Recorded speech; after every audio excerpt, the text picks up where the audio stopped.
پاکستان پوځ یو ځل بیا د طالبانو خپلواکي تر بختنې لاندې راوسته. ننګرهار کې د ټي ټي پي پر مشر برید کړی. جزئیات هم دلته وګورئ او چینل سبسکرایب کړئ.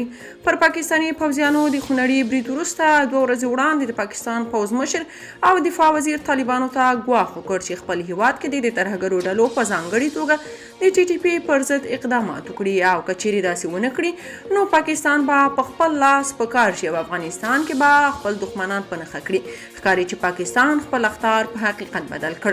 تازه خبر دا دی چې پاکستاني استخباراتو ننګرهار کې د ټي ټي پي پر مشر برید کړی.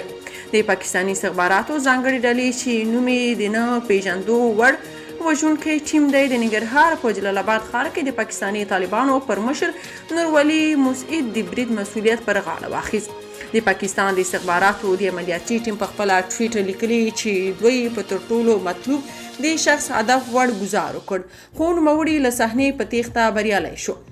دې ډلې لیکلي چې له هغې نورولي مسعود سره یو ځای 14 داعش ساتونکي هم و چې شدید ټپیان شول او په خپله مسعود هم په دې برید کې ټپي شوی دی. سرچینه وایي د نورولي مسعود موټر په کونړ کې له الحرار ډلې سره له غونډې بیرته په راګرځېدو چې زموږ د نه پیژندو وړ وژونکي ټیم په کمین کې راګیر شو. د ټي ټي پي سرچینې وایي چې د دوی مشر سره د داعش ډلې نه بلکې د دوی خپل مجاهدین و او چاته زیان نه دی رسېدلی.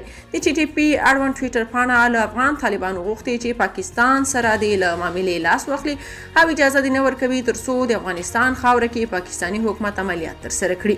طالبانو تر اوسه په دې اړه رسما څه غبرګون نه دی ښودلی خو تر دې وړاندې ملا یعقوب ویلي وو چې چاته اجازه نه ورکوو تر څو افغان خاوره کې بریدونه وکړي. که تاسو په دې اړه څه نظر لرئ په کومنټ کې شریک او چینل سبسکرایب کړئ.